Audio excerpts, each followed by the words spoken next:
wine always helps. I thank you for it. Game of Thrones has become a popular show over the last few years, and I believe the interest and intricacies of the show can be found in scenes such as this. Tyrion Lannister has been accused of a crime he didn't commit, and his fate will soon be decided by a battle of champions. This whole scene creates a wonderful presentation depicting the 5 stages of grief. Tyrion is in dismay, drinking wine to relieve his tension, but Tyrion goes into further denial, suggesting that his champion Oberyn will be able to defeat the Mountain because Oberyn the Red Viper must surely be a deadly opponent. Red Viper of Dawn. You don't get a name like that unless you're deadly, right? Never seen him fight. Then suddenly shifting to anger, suggesting that Oberyn will be killed and thus Tyrion's demise is assured. Oh, he's going to die. I'm going to die. Oberyn believes in himself. That's putting it mildly. This is where it gets interesting, and where the emotional bulk of the scene is. Tyrion begins bargaining about his impending death by mulling over the various classifications of murdering one's family members, as he has been accused of murdering his nephew. What's the punishment for regicide? Drawing and quartering? Hanging? Breaking at the wheel? Beheading. Seems rather ordinary. And he was my nephew as well, so what is that? Fratricide is brothers. Filicide is sons. Nepoticide, that's the one. Matricide, patricide, infanticide, suicide. There's no kind of killing that doesn't have its own word. Cousins. Cousins. You're right. There is no word for cousin killing. Notice Jaime cleverly outwits Tyrion's knowledge by informing him there is no word for cousin killing, an action Jaime has actually done previously in the show when he murdered his cousin Alton Lannister to escape his own imprisonment.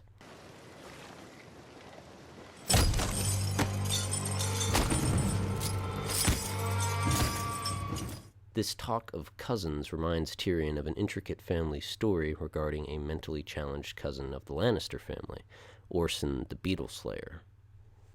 Well done. Do you remember cousin Orson? Orson Lannister? Of course. Wet nurse dropped him on his head and left him simple. Simple? Used to sit all day in the garden, Crushing beetles with a rock.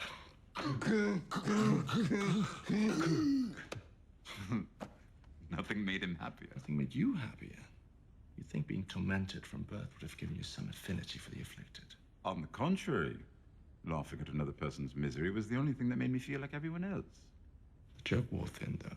For you, you drifted away. I had other interests. Yes, other interests. But I stayed with Orson. Why? I was curious.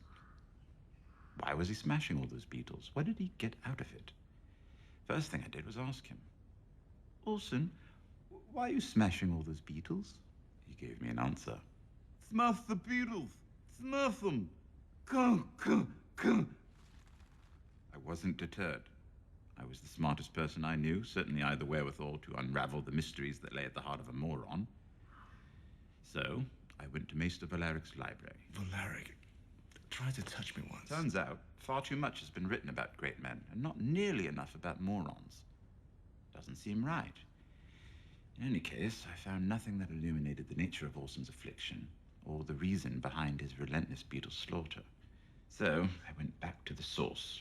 I may not have been able to speak with Orson, but I could observe him, watch him, the way men watch animals to come to a deeper understanding of their behavior.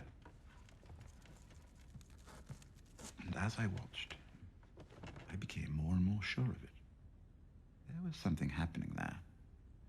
His face was like the page of a book, written in a language I didn't understand, but he wasn't mindless. He had his reasons. And I became possessed with knowing what they were. I began to spend inordinate amounts of time watching him. I would eat my lunch in the garden, chewing my mutton to the music of coo, coo, coo. When I wasn't watching him, I was thinking about him. Father droned on about the family legacy, and I thought about Orson's beetles. I read the histories of Targaryen conquest. Did I hear dragon wings? No, I heard kuh, kuh, kuh. And I still couldn't figure out why he was doing it, and I had to know, because it was horrible that all these beetles should be dying for no reason.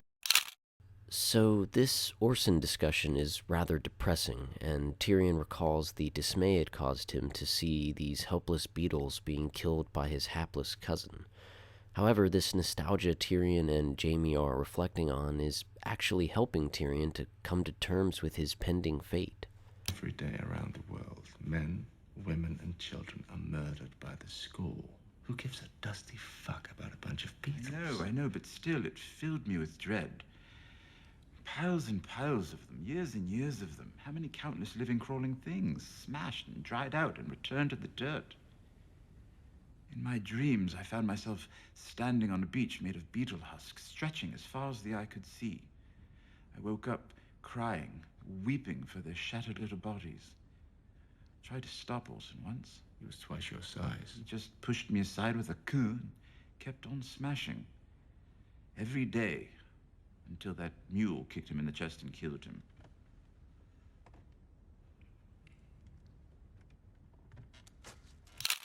The climax of this scene is definitely right here, when Tyrion sets down this tiny bug. This action shows us a sensitive side of Tyrion, and really the thing about acceptance of grief is facing vulnerability. Tyrion has had other low points and depressing stories, but he's never been quite this vulnerable. Season 4 is emotionally the most taxing on Tyrion's mental state due to this murder trial, which is really a trial against Tyrion's very existence. He was able to recognize that earlier in Season 4. Father, I'm guilty. Guilty. Is that what you want to hear? You admit you poisoned the king? No. Of that I'm innocent.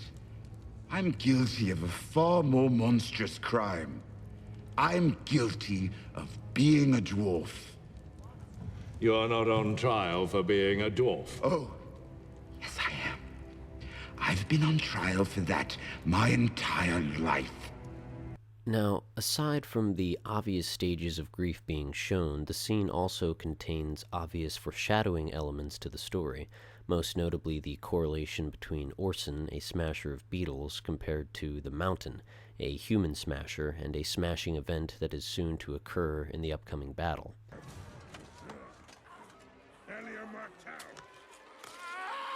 I killed her children. Then I raped her. Then I smashed her head in like this.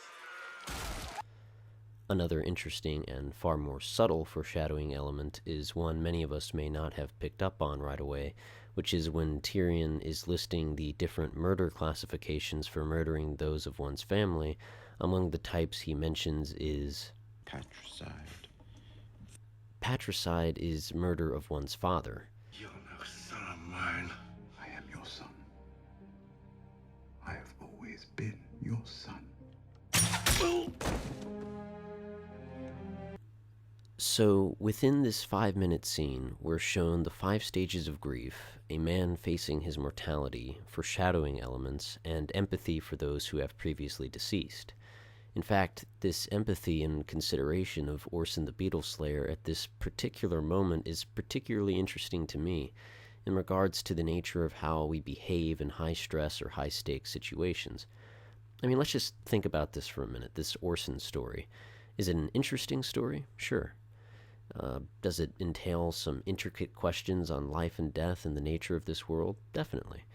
But of all the adventures Tyrion had been on, of all the women he has been with, all the trials and tribulations, all the joys and elations, and the various sorrows and sensations Tyrion has lived through and experienced, and yet, upon what is likely to be his final hour, he recalls the tale of the seemingly insignificant Orson and the seemingly insignificant beetles Orson killed. Isn't it interesting how you may go through life and there are certain things, events, or people that seem utterly irrelevant until some difficult or pivotal moment arises, that it should be the obscure to plague your mind in times of stress or sorrow because you never gave it any thought in the regular comfort of daily life?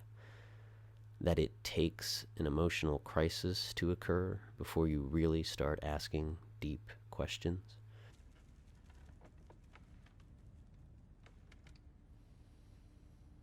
So what do you think?